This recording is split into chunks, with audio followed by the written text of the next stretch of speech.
All right. I'm Mike Ciordia. I'm a detective with the Los Angeles Police Department. I've been in law enforcement for 20 years. I've worked several specialized assignments, the bike unit, the gang unit, gang detectives, vice, and I was a training officer for 4 years. And currently I'm a detective with the juvenile table, and I supervise my juvenile officers who help.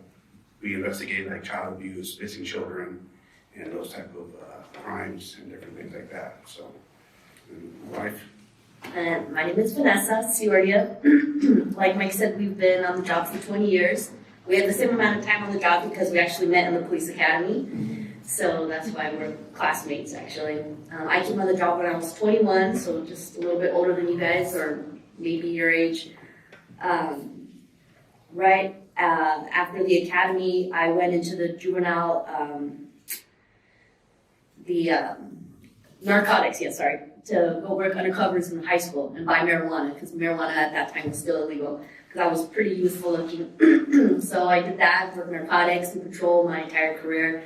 I also vice, posing as a prostitute and dealing with those quality of life type of issues. And now I'm a sergeant in patrol, so what that means is when the officers go out and go to calls and they need a supervisor, I'll go with them. If it looks like it's going to be a critical incident, I go out with them, or if the incident's going to turn violent, they usually need a supervisor.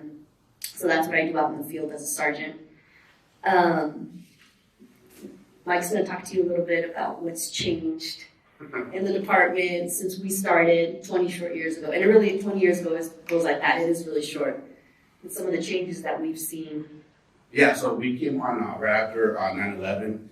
So police officers were kind of like our military. We were seen as heroes and kind of a little bit more praised. In 20 years, certain crimes like marijuana is no longer illegal. So you see that on the streets. Hard narcotics like crack cocaine, methamphetamine are all like misdemeanors now, which means that people that usually would get arrested now just get a ticket. So we see more violence because they're high all the time. So those are some of the things that we've seen now. We've kind of become in the world villainized by certain elements of the community. They call us racist, bigots, oppressors, and we're anything but that. Being a Christian, all of us, we feel like we're still a light in the darkness out there, and we try to do our best. We can't really preach to people. We can't show any political affiliation or be out there preaching to people like we probably want to, but just being an example to people and the way we treat people, I think we highlight our values. I wanted to kind of bring up, there are LAPD house core values that every officer is supposed to live by or work, do their work by. One of the core values is integrity. And the reason I bring them up is I feel like they kind of mirror our Christian principles. So our police department is kind of based off Christian principles. The first one is integrity in all we say and do. So we have to have good judgment and be able to do things when people aren't looking, right? Do the right thing when people aren't necessarily watching us. So be trustworthy, tell the truth. If we do something, we have to, have the evidence, the spirit of the law versus, the letter of the law. There you go. So integrity and all we say and do, respect for people is another core value. It doesn't say just good people. It doesn't say just bad people, but we have to respect all people. It doesn't say just women, just men. We have to respect all people. It doesn't say any race.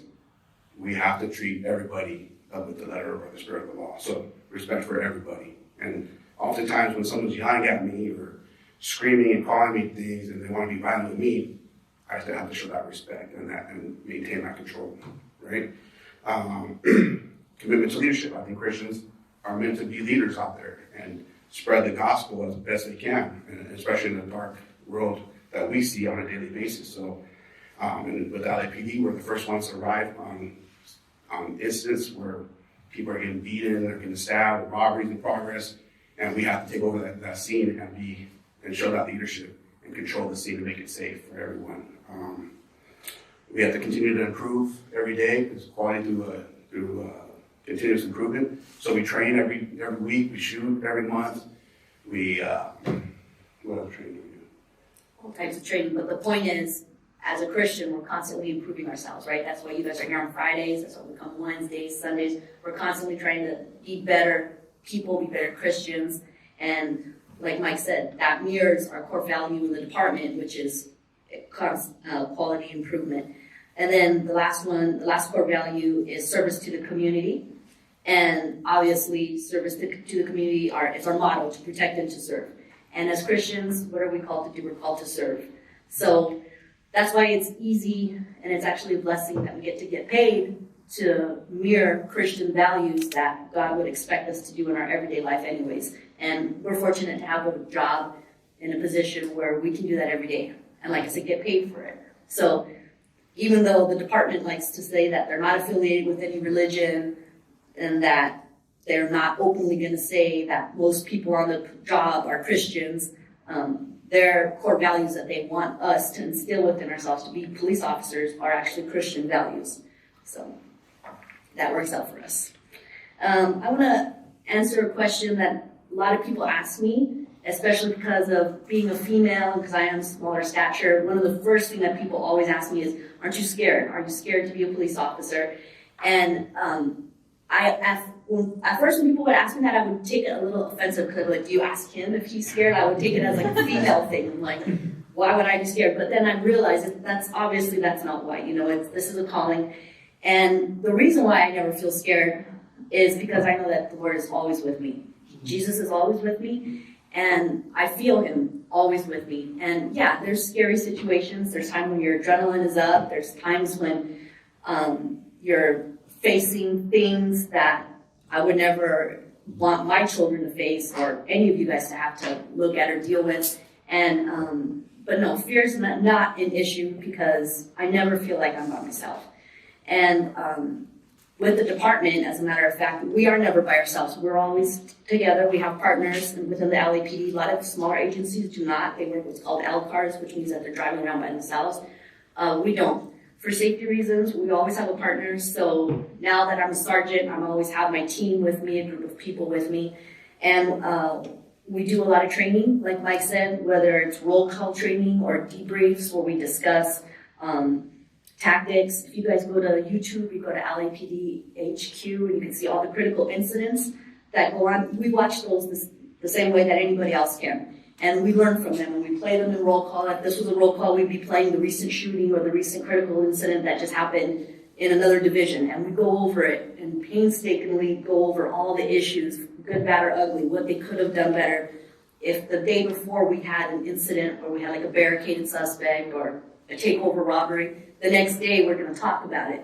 We could have done things better, and that's one thing that LAPD does well. We do tactical debriefs. And when I was a training officer, that's one thing that we would do after almost every radio call, pull over and debrief it and talk about it. So those things lessen the fear because you feel prepared and you feel trained. And whatever career that you choose to do, that's something that's important, just to know your job well and to lessen any consequences that might come your way. Yeah.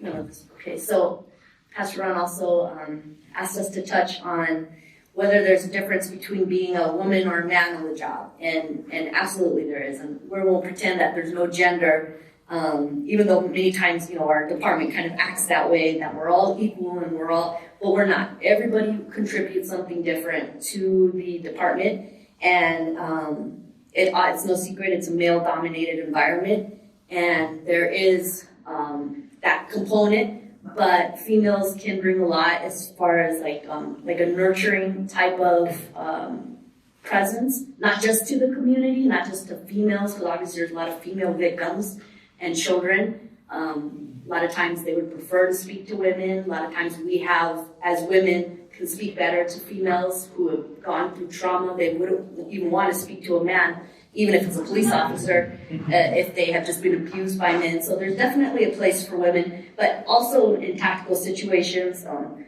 In my experience, I've never had an experience where the guys didn't listen to me or didn't want to cooperate or challenge me because everybody's got a sister, a mother, a girlfriend, wife at home, and they kind of see you as that like motherly figure, and I think that that's how the guys see me. At the end of the day, it's all about leadership, and that's a whole nother topic and series that we could talk about, but you just have to be a good leader. If you're ever going to be in a position where you're in charge of people, you have to obviously be able to lead from the front and not expect your crew or your team to do anything that you yourself wouldn't do or haven't done. So, I mean, it's just about being a good leader. It's not necessarily whether you're a male or a female. I've had amazing sergeants and lieutenants growing up on the job who were both. Yeah. All right. So I think Pastor Long wanted us to discuss how you can pray for law enforcement. So I would say that if you can pray for us as far as having good judgment, discernment, there's a lot of times we have to make a split-second decision, and I just pray that the officers make that decision, and can do it quickly and make the right judgment. We oftentimes make arrests that can change someone's life, forever. So we want to make sure that we're making a lawful arrest, making sure that we have all the probable cause to make that. So just pray for that. Obviously, pray for our safety. We're a profession that every day I work, I put on my bulletproof vest, I have a gun on my hip. I pray I never have to use my weapon, but the chances are that I may. But also pray for our safety and that we can be safe from harm out there. And then for me, I like you guys to pray for the politicians, the judges, and district attorneys out there, that they can also have sound decisions and make good policies for us out there that don't put us in harm's way and support us when we do have to enforce the law. So. And then if anybody's interested in law enforcement, as you guys are growing up, you're going to start having callings that you're going to feel. And the way my daughter's 17 and she's in the same role that you guys are. What am I going to do? What should I do? And I just tell her, the only thing that I know is, and I think it's biblical, God will put something in your heart. And if He has put for you a love to help people, to want to respond when people need you the most, or if you have some sort of burning desire to want to put bad guys in jail, to see justice done, to be part of the justice system, then maybe law enforcement is a path for you, because there is nothing like being a first responder and being the first one that somebody sees when they need help. And when they call the police, it's because they can't handle it on their own. And they need somebody, and they need help, and they need it now. It's an emergency. And if that's something that you think you can respond to, then maybe law enforcement would be for you. But if you do want to be in law enforcement, there's some things that you need to start doing now at your age. That's keeping your record clean as far as tickets. You don't want to start racking those up. As you go into your jobs, you want to be a reliable employee, because they do background checks. So they're going to talk to all of your previous bosses, and they want to make sure that you're reliable. So if you're going to quit, make sure you give them your 2-week notice. Hopefully you know how to get along with people, because that goes without saying, that's part of the job. And you have to be okay with violence, quite frankly. You have to be okay with getting hurt, using your hands, getting into fights, and you have to be okay with seeing that also, because you see a lot of violence, you see a lot of blood. And I'm not trying to be funny, but a lot of people are squirmish around blood, and you can't be. So, and you have to be thick-skinned, because you're going to get called so many names, like Mike was saying, and everybody will look at you and just have already predispositions about you. And you have to be okay with that. You have to be really secure and know who you are. But that's part of growing up, and that's something that we deal with every day. But and it's also part of your faith, right? Because I know God has my back and that He's with me. So they can call me those names. I know the truth. I know how I treat people and how we treat people. So. And at the end of the day, we're all going to be judged based on our intentions. So when we do make mistakes, whether it's in law enforcement, which you see on the news because it gets highlighted the most, God's the one that can see your intentions, right? And He's the one at the end of the day who is going to judge you. And I like, somebody said it once, maybe it was Pastor Jack, and said, at the end of the day, you're performing for an audience of one. And I think that's it. You can't count on making everybody else happy, because you never will. So, but that's it. Does anybody have any questions? Go ahead, Pastor. Vanessa, can you tell them the story about what you did during COVID while the churches were supposed to be shut down and part of your job? So a lot of times we get tasked with, and when I say task ordered, right, and it's our job, we have to do it. It's a paramilitary organization, so if my boss, my lieutenant, my captain orders me to do something, I have to do it. It's my job. And every once in a while it does conflict with, Christian values and Christian principles. And it's one of those things like Daniel going into the furnace, right? Like if you're going to go ahead and disobey the order, you got to be ready for whatever consequence. And never gotten to the point where obviously we haven't lost our jobs because we're still here. But there's one instance when during COVID, and COVID obviously was another beast, but all the churches were supposed to not be in service because there was no public gatherings. And we were ordered, me and my unit were ordered to just kind of go around and make sure that none of the churches were functioning, that there was no live churches. And the problem is that there were several. And I wasn't going to go tell the pastors that they have to shut down. So I would call them aside and tell the pastor, because I work in South Central, there's churches almost on every corner. Not all of them were open, but some of them were. And, just speak to them from one Christian to another and just say, I'm a Christian, just like you, but I'm also, law enforcement. So what the law is saying is that you can't have your church open. And then if you decide to have your church open, these will be the consequences if people complain and we have to come back and we're probably going to have to cite you. When you get cited, this is what it means. You're going to go to court or you're going to get a fine. Nevertheless, I'm not going to do it unless somebody calls it, unless there's calls for service that come in, then we have to enforce it. And I just wanted them to make clear, understand what the consequences were going to be. And every single time the pastor was like, that's fine. If they call and you have to come back, it's okay. We'll take the ticket. And thank God it never got to that point where we had to actually issue citations. But again, not only does it have to do with de-escalation and talking to people, but it has a lot to do with just like the mindset of, everybody kind of wants to cooperate, and especially it's a lot easier from one Christian to another, trying to get through these type of situations. But do you think a non-Christian would have handled that situation? Oh, yeah, I think so, because as a matter of fact, that was the order. Just go and shut them down. Tell them they have to close. And without understanding how important church is, especially during this really scary time, this worldwide pandemic when people are so lost and they need to hear the word of God more than ever. Not all the churches are equipped with, electronics, they can watch it at home and things like that. And these are poorer communities. People have to walk to get there. They look forward to going to church. They need it. This is how they're being fed, and it's good for the community. So, I think that if it was a non-Christian, that it would have been different, because they're just this is what I've been ordered to do, and this is what we're gonna do, and you just can't have that robotic mentality ever, but especially in a situation like that. Any other questions? Any questions? Sir? What helps you guys stay disciplined? Discipline in as far as what? Just like in your daily routine when you're tired, you don't want to do things you have to do, what helps you push through it and this is something I need to do, I need to stay consistent with my ethics and stuff like that. Yeah, so being a police officer is a calling for sure. It's a calling, it's not for everybody, but whatever you decide to do with your career, it's going to be the same thing. It's a calling. So when you go to work, if you wake up in the morning and you're, wanting to kill yourself, that's probably not the right job for you. That's probably not what you want to do.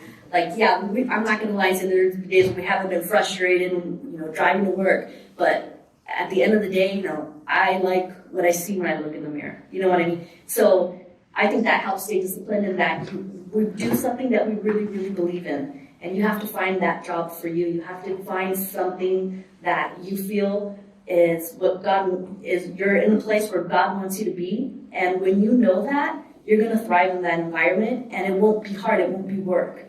And it might sound a little cliche, but it's true. And that's how you know. And that's why I tell my daughter, that's how you know where you're supposed to be, because you're going to love what you do, because you're going to feel very fulfilled.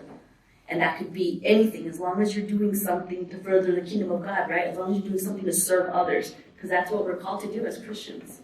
So I think that helps. Did I answer your question? Yes, No. ma'am. What are some of the greatest ways that your faith has been challenged out on the field, and how did you overcome that? You know, it's really frustrating when you arrest somebody and you go through the whole 9 yards of interviewing a victim, dealing with all the trauma, then the administrative portion, dealing with all the reports, dealing with all of the court afterwards that you go to do on your day off, court, and then seeing cases get thrown out by like the district attorney for little dumb reasons, okay? And so that has always been a challenge for me. It's always been something that is a source of frustration, and that sometimes challenges my faith in that, what's the point? Why do we end up doing this? And it doesn't necessarily challenge my faith in God, but it definitely challenges my faith in the government. And the Lord put this government over us. It wasn't by accident. Our president didn't get elected by accident. Our mayor didn't get elected by accident. These are the people that God appointed over us. And that's what I have to remind myself when I get frustrated and when I feel like being disgruntled and, you know, saying bad things about our government. I mean, I can do it all I want. Nevertheless, that's who God put over us. So knowing that, and knowing that everything happens for a reason, everything is predestined, then that helps me a lot. Because it is really easy to get wrapped up into the politics and get really upset over things, especially when we're part of those things, or you see things on the news and you were a part of it, but they're only showing a little tiny part of it, and you don't see everything that led up to it, and you're not seeing the big picture because the media is not presenting it, then it's really hard to get behind the media, and it's really easy to get frustrated with the media. But again, these things are happening for a reason, and when you can just kind of remember that, and remember that the Lord is in charge, it brings you so much peace. And when I was training younger officers, that's something that they would say too, like, what's the point? Or why are we going to go? Why are we going to arrest this person? What's the point? And the point is, it's our job. And we got to do our little part, and everybody else needs to do their part too. And if they don't, or they drop the ball, or it doesn't work out the way we want it to, doesn't mean we're not going to still do our job to the best of our ability. So as long as we stay in our lane, I think that that's what helps a lot too. Just stay in my lane and do what I'm supposed to do, and everybody else can answer to God on their own. I'm going to stand before God by myself, so I need to make sure I'm doing the right thing. And just to piggyback on that, like when we do make an arrest, yeah, it's frustrating to see them walk out and we're still typing the report. But for that moment, my satisfaction is that I saved that person for that time being. Whatever the problem was, I stopped it for the night, for 2 nights, and maybe hopefully they can heal in that time, maybe not, but maybe hopefully that gives the victim some time to make decisions and change things up. But I did what I had to do. And that's how I lived with it. Outside of that, I didn't pass the bar. I'm not an attorney. That's on them. I hope that they did the right thing, but I did what we had to do. And that's why I think it's important to have Christians in all types of government and all branches of government, and pray for the discernment of, like Michael saying, the judges and the district attorneys, because they are a very important component of law enforcement. And the politicians, yeah, because we're living it right now, right? We have a new mayor, Karen Bass, and she's very anti-police, and she's making our life harder, quite frankly. And she's instituting a lot of different policies that are going to get more criminals out in the street. And like I said, that just makes it harder for us and more frustrating for us. But again, that's politics. But that's why we would pray for Christians who would want to be part of the solution. Not to say that Karen Bass is not a Christian. I don't know if she is or not.